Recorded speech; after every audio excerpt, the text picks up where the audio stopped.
ये हमारी वीडियो बीजों को लगाने से लेकर पौधों के ऊपर टमाटो लगने तक होगी। बीफ टमाटर की सीडलिंग करने वाले हैं, तो ये वाकई गोश्त का जायका देगा या नहीं देगा, जब लगेगा इसको खाएंगे तो तब बताएंगे कि इसका जायका किस तरह का है। लेकिन मुझे इतना पता है कि आपको ये सैलड और हंडिया में बहुत मज़ा देगा। ये टमाटर, ये जो टमाटर है इसका साइज़ काफ़ी बड़ा होगा, जेंट साइज़ होगा। इसकी हम सीडलिंग करने वाले हैं। सबसे पहले हम बात करते हैं कि इसको लगाने का टाइम कौन सा है। आप इसको सितंबर अक्टूबर में इसकी सीडलिंग कर सकते हैं, नवंबर में भी कर सकते हैं। नवंबर में जस्ट इतना सा मसला आएगा कि आपको दिसंबर जनवरी में जाकर इसके ऊपर शेड करना पड़ेगा। जैसे एक मोमी कागज़ होता है, मोमी शापर जिसको बोलते हैं, वो इसके ऊपर आप देना पड़ेगा ताकि जो धुंध, कोहरा, फोग जिसको हम बोलते हैं, वो पौधों के ऊपर ना पड़े। जब वो पौधों के ऊपर गिरता है तो और उनकी ग्रोथ रुक जाती है। उसके लिए बचाने के लिए आपको कवर करना पड़ता है। तो सितंबर में अगर आप इसकी सीडलिंग कर लेते हैं तो बेहतर है, अक्टूबर में भी कर सकते हैं। तो आज अक्टूबर की 11 तारीख है, तो मैं अक्टूबर में इनकी सीडलिंग करने लगा हूँ। तो मैंने सोचा कि अगर दिसंबर जनवरी आ भी जाता है तो इसको मैं कवर कर लूँगा। अभी हम पॉट की तरफ आते हैं। तो ये मेरे पास एक प्लास्टिक पॉट है, इसके अंदर मैंने मिट्टी को डाला हुआ है। तो मिट्टी जस्ट आम गार्डन सॉइल है, इसके अंदर कुछ भी नहीं मैंने डाला हुआ,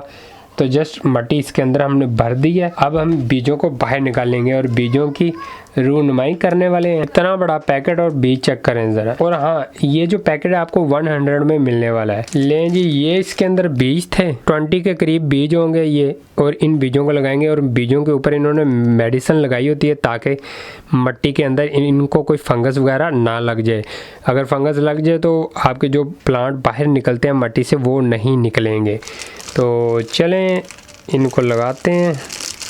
इन बीज को हम लगाएंगे किस तरह, जस्ट बखेरेंगे 1 2 3 4। मैं गिन इसलिए रहा हूँ कि वाकई 20 बीज हैं या कम है। 5 6 7 8 9 10 11 12 13 14 15 16 17 18 19। ये तो 19 बीज है। मेरा एक बीज, ओह सॉरी, ये पड़ा हुआ बीज 20, एक बीज ये पड़ा हुआ 21। वाह, एक बीज कंपनी ने मुझे ज़्यादा दे दिया। वाह, आज तो मुझे बहुत अच्छी नींद आने वाली है, क्योंकि ये कंपनियाँ सारी ज़िंदगी हमें लूटती हैं और एक बीज इन्होंने हमें ज़्यादा दे दी है। बीजों को आपने फासले में बखेरना है, इसलिए बीजों को फासले में बखेरना है ताकि प्लांट बने तो इनको इजीली रिमूव कर सकें। एक दूसरे से दूरी की वजह से इजीली इनकी रूट्स भी अलग अलग हो जाएंगी। सिंपल तरीका है, कुछ भी आपको इनके ऊपर करने की ज़रूरत नहीं है। जैसे अभी हम इसको मिट्टी के साथ कवर करेंगे, कवर हो जा। मिट्टी के साथ हमने अपने बीजों को छुपा दिया है ताकि ये जर्मिनेट हो सके और जल्दी जल्दी से अपने अंदर से नन्हे मुन्ने पौधों को बाहर निकाल सकें। शावर की मदद से स्प्रे करेंगे, स्प्रे नहीं पानी का स्प्रे करेंगे। तो चलें अभी हम शावर की मदद से पानी देते हैं। हमने पानी दे दिया। अब हम इनको डायरेक्ट सनलाइट के अंदर रखेंगे ताकि जो इसके नीचे बीज हैं वो जल्दी जल्दी से अपने अंदर से प्लांट को निकाल सकें। बीजों के अंदर से प्लांट निकले हैं, ट्रांसप्लांट करने के लिए हम मज़ीद 10 दिन और लगेंगे। तो ये मेरे पास पनीरी है, इस पनीरी को मैं ट्रांसप्लांट करूँगा इसके अंदर।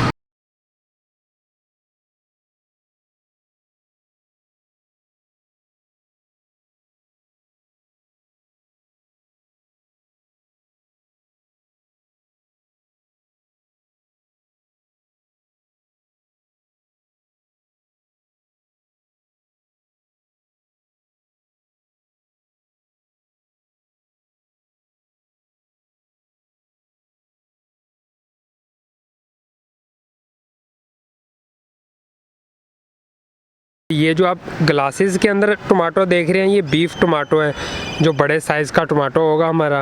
प्लांट्स स्मॉल साइज़ के तो इनका पूरा तरीकाकार मैं आपको बताता हूँ कि ये इस ग्लासेस के अंदर मैंने अलग अलग ट्रांसप्लांट कर दिए थे। ये जैसे ये चेक करें, ये भी एक तरह की हमारी पनीरी तैयार हो रही है। कुछ प्लांट्स को मैंने डायरेक्ट ही लगा दिया था क्यारी के अंदर। बिल्कुल स्मॉल साइज के हमारे प्लांट थे जब हमने इनको इस क्यारी के अंदर लगाया था। और क्यारी किस तरह हमने तैयार की, इस क्यारी के अंदर क्या क्या चीज़ें मौजूद है, अगर आपने वो वाली वीडियो देखनी है तो उस वीडियो का लिंक इस वीडियो के एंड पर आ जाएगा। वो वाली वीडियो आप जाकर देख सकते हैं। ये जो ग्लासेस के अंदर पौधे लगे हुए थे उनको हमने बड़ी स्पेस में लगा दिया और इनका साइज काफ़ी बड़ा हो गया। तो अब मैं नीचे से पुराने लीव्स को रिमूव कर रहा हूँ। इसको बोलते हैं प्रूनिंग करना। ये पुराने लीव्स कोई इतनी एनर्जी प्रोड्यूस नहीं करते अपने पौधे प्लांट के लिए, तो इनको अगर आप ये अजाफी एनर्जी प्लांट की खा रहे होते हैं, जो ऊपर वाले लीव्स हैं वो एनर्जी पैदा करते हैं, ये नीचे वाले फजूल में खा रहे होते हैं, इनको इसलिए हम काट देते हैं। ये इनडिटर्मिनेट पौधों को हम इस तरह करते हैं। और इसके दरमियान के अंदर ये शक्कर होते हैं जिसको अभी मैं रिमूव कर रहा हूँ। तो ये इनडिटर्मिनेट पौधों के हम रिमूव करते हैं शक्कर को, डिटर्मिनेट पौधों को नहीं करते। वो डिटर्मिनेट कौन से, जो आम देसी पौधे झाड़ी वाला पौधा होता है उसको बोलते हैं। और ये जो बेल वाले पौधे हैं इनको हम इस तरह करते हैं कि इनके लीव्स भी और शक्कर भी काटते हैं। अभी मेरे पौधों का साइज काफ़ी बड़ा हो गया है। आप देख रहे होंगे कि इसके अंदर मैंने कोई भी फर्टिलाइजर ऐड नहीं की। और जो मिट्टी तैयार करने वाली वीडियो वो आप ज़रूर देखिएगा, वो पार्ट के अंदर हमारी वीडियो है। इसमें अभी तक मैंने कोई भी फर्टिलाइजर ऐड नहीं की। 2 मंथ के बाद हमारे पौधों के ऊपर टमाटो लग चुके हैं। तो ये बीफ टमाटो हमारे लगे हुए हैं, काफ़ी ज़्यादा ये टमाटो लगे हुए हैं। ये एक शाख के साथ लगे हुए हैं, बाकी दूसरी शाखों के साथ भी टमाटो हमारे लगे हुए हैं। इस दरमियान में हमने अपने पौधों को क्या डाला है, कुछ भी नहीं डाला। वही मिट्टी हमारी जो हमने बनाई थी, जिसका मैंने आपको बार बार कह रहा हूँ कि उसका लिंक भी आपको डिस्क्रिप्शन बॉक्स में भी मिल जाएगा और इस वीडियो के एंड पर भी मिल जाएगा। वो 2 पार्ट के अंदर वीडियोज़ है। अभी फ्लावरिंग भी हो रही है और बीफ टमाटो भी काफ़ी मिकदार में लगे हुए हैं। तो दूसरे बीफ टमाटो भी देखते हैं और फ्लावरिंग भी देखते हैं। फूल भी निकल रहे हैं और साथ साथ टमाटो भी निकल रहे हैं। ये इनको मैंने बांधा हुआ है। ये अगर मैं आपको चेक करवाऊँ तो ये करें, ये डोरियों के साथ मैंने इनको बांधा हुआ है ऊपर की तरफ। ये इसलिए बांधा है, इनका वेट ज़्यादा हो गया था और जो हमारी शाखें थी वो नाजुक होती हैं, ये और नीचे की तरफ गिरे हुए थे। इतना शुक्र है ये टूटी नहीं है। तो आज सुबह ही मैंने उठकर इनको बांधा है। हवा चल रही थी, लाहौर में बारिश हो रही है। तो आज दूसरा तीसरा दिन है बारिश का, और साथ साथ हवा भी चलती है और बारिश भी होती है।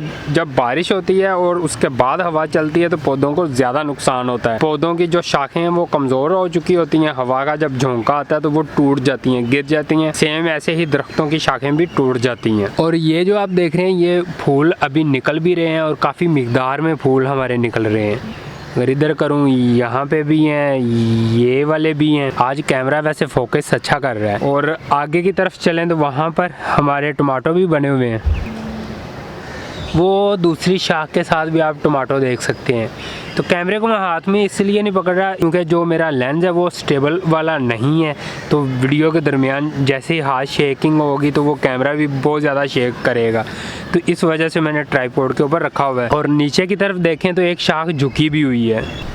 तो ये मेरे हाथ के ऊपर आप देख रहे होंगे टमाटो, ये शाख सारी नीचे की तरफ झुकी हुई है। इसके ऊपर टमाटो, हमारे बीफ टमाटो लगे हुए हैं। और टमाटो भी खूबसूरत है, जैसे जुबानी फल होते हैं ना उसके अंदर लाइनें होती हैं, इसी तरह हमारे इन टमाटो के अंदर भी लाइनें बनी हुई हैं। तो इसको सिर्फ एक डोरी बांधी थी, अभी इसको भी मैं मज़ीद डोरी बांधूंगा ताकि ये भी ऊपर की तरफ जाएँ। तब हम पीछे से जाकर क्यारी को भी चेक करते हैं। ये हमारी क्यारी और टमाटो के पौधों से भरी हुई है। तो इसके अंदर कोई 6 या 7 पौधे लगे हुए हैं। मैंने लगाए थे 9-10, तो 2 तकरीबन बीच में से ख़राब हो गए थे मेरे पौधे, उनको रिमूव कर दिया है। तो बाकी ये लगे हुए हैं, इनके ऊपर फ्लावरिंग भी हो रही है और टमाटो भी अच्छे खासे लगे हुए हैं। अब हम चलते हैं दूसरी क्यारी की तरफ, जो हमने दूसरी क्यारी के अंदर आपने ये वाले पौधे लगाए थे। तो ये हमारी दूसरी क्यारी, इसके ऊपर भी पौधों के ऊपर टमाटो लगे हुए हैं। नीचे की तरफ जाएँ तो यहाँ पर भी ये चेक करें, ये भी शाख झुकी हुई है, नीचे की तरफ गिरी हुई है, टूटी नहीं हुई, बचत हो गई है इनकी। और अगर उधर की तरफ जाएं तो यहाँ पर भी ये काफ़ी ज़्यादा फ्लावरिंग हो रही है, आप चेक कर रहे होंगे। इस क्यारी के अंदर भी हमने कोई फर्टिलाइज़र ऐड नहीं की, जैसे हमने मिट्टी तैयार की थी वैसे की ही वैसे ही अभी तक मौजूद है। तो दोबारा इस तरफ आएँ तो ये फूल चेक करें कितने ज़्यादा लगे हुए हैं। ये हमारे पौधे फूलों के साथ भरे हुए हैं। और ये वाली जो ब्रांच आपको दिखाई दे रही है ये काफ़ी मोटी जो नीचे की तरफ झुकी हुई है, इसी के ऊपर वो टमाटो लगे हुए हैं। तो ये हवा की वजह से ना नीचे की तरफ चली गई है, तो इसको भी हम सपोर्ट करेंगे दोबारा से। और मुझे उम्मीद है कि आपको ये वाली वीडियो अच्छी लगी होगी। इसका पार्ट 2 भी आएगा जब ये टमाटो लाल हो चुके होंगे, उनको हम हार्वेस्ट भी करेंगे और मैं आपके साथ शेयर भी करूँगा कि इनका साइज़ कितना बड़ा हो गया था टमाटो का और ये कब तक लाल हो जाएंगे। तो ये दूसरी वीडियो हमारी बनेगी। तो अभी के लिए मेरा इंस्टाग्राम आपने ज़रूर फॉलो करना है। ये नीचे जाएं, नीचे हाँ नीचे, और बाहर जाके डिस्क्रिप्शन बॉक्स में जाएं, वहाँ पर जाकर मेरा इंस्टाग्राम फॉलो करें और साथ ही साथ मेरे चैनल को सब्सक्राइब भी कर लीजिएगा ताकि मैं आपके साथ इससे बेहतर वीडियो बनाकर शेयर कर सकूँ। तो हम मिलते हैं नेक्स्ट वीडियो के साथ, नेक्स्ट इन्फॉर्मेशन के साथ। तब तक के लिए अल्लाह हाफिज़, बाय बाय।